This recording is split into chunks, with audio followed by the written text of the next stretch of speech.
En el vídeo anterior hem explicat com fer la configuració electrònica d'un àtom a partir del diagrama de Moeller i tenint en compte els electrons que hi caben en cada tipus d'orbital, i hem fet 3 exemples.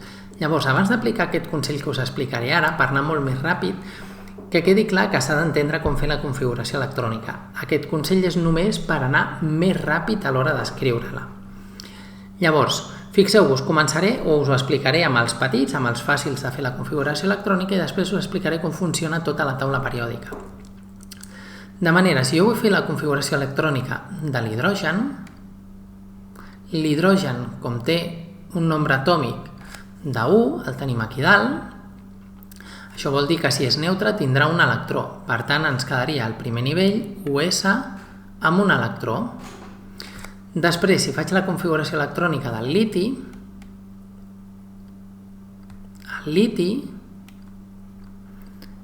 té 3 electrons, si mireu el nombre atòmic, per tant ens quedaria la configuració electrònica l'US amb 2 electrons i després de l'orbital US vindria el 2S, per tant 2S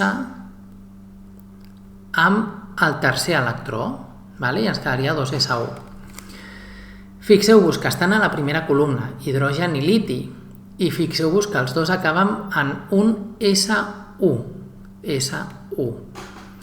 Si fem la configuració electrònica del beril·li, té 4 electrons si és neutre, per tant, beril·li.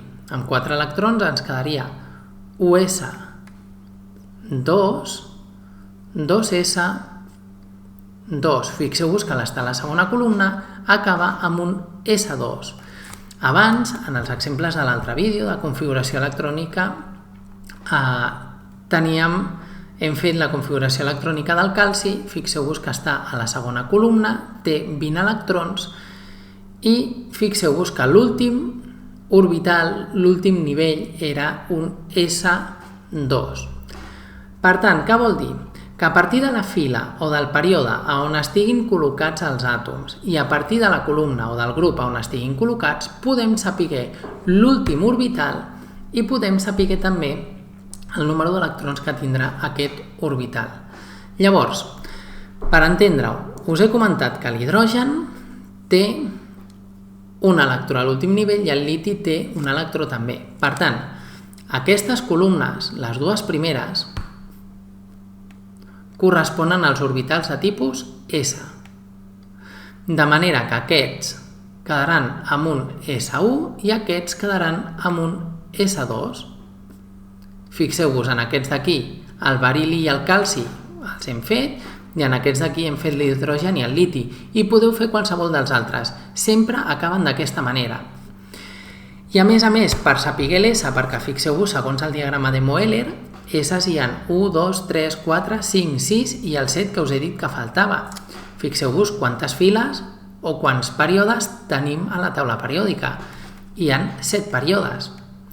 Per tant, l'hidrogen, fixeu-vos que té com a últim nivell l'1 perquè està a la primera fila, S1. El beril·li està a la segona fila i a la segona columna. Per tant, té com a últim nivell el 2, S2.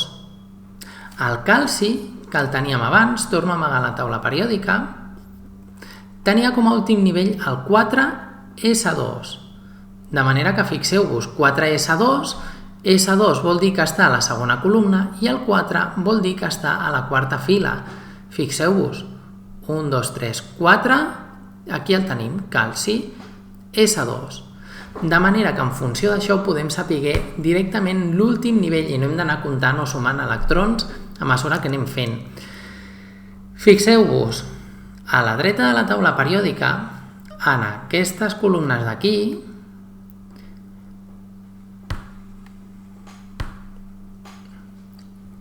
quants elements químics hi ha? 1, 2, 3, 4, 5 i 6. Coincideixen amb els 6 dels orbitals tipus P.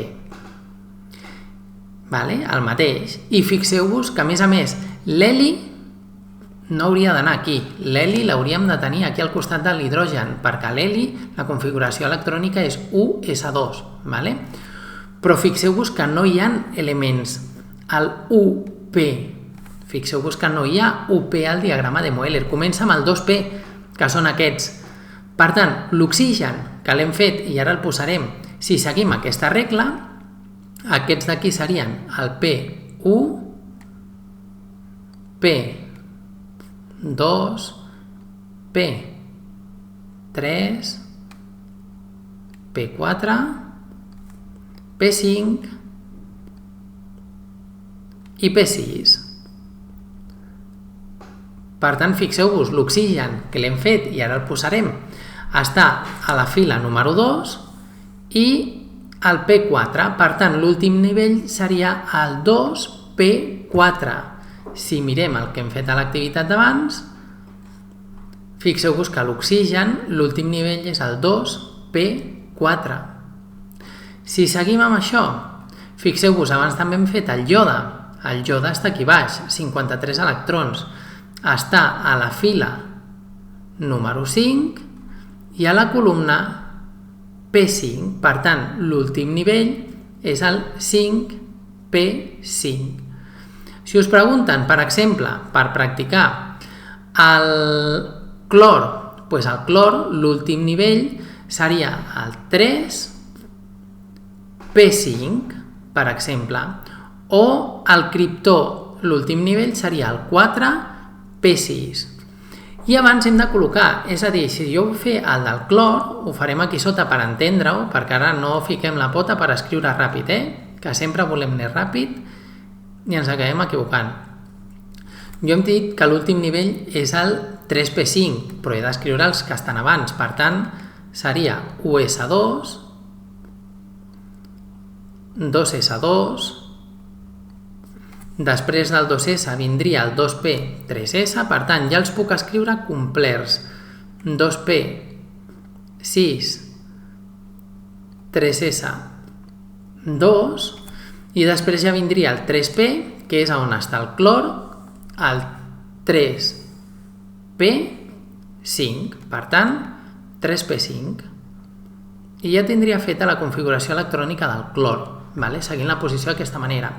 Per acabar molt ràpid, fixeu-vos que aquí els elements aquests, els metalls de transició, són 10 columnes, per tant aquests estarien relacionats amb els orbitals D, tot i que els elements de transició tenen alguns electrons que poden saltar de diferents subnivells o diferents orbitals i pot variar, però per fer-ho de forma estàndard diríem que sí. Per exemple, el coure terminaria en el 4 i aquí tindríem el D i només hem de comptar D1, D2, D3, D4, D5, D6, D7, D8, D9. Seria l'últim, per tant escriuríem tots els d'abans i acabaríem posant el 4D9.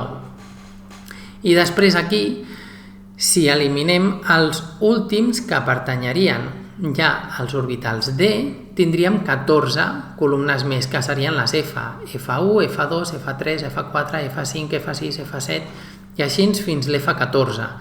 Aquests anirien aquí escrits, que serien els orbitals D. Si busqueu taules periòdiques que estan completes sense aquesta fila de sota, veureu que són molt més amples, no hi caben en un paper normal, per això normalment s'escriuen a sota, però podeu comptar perfectament les 14 columnes que hi haurien i que coincidirien amb els orbitals F.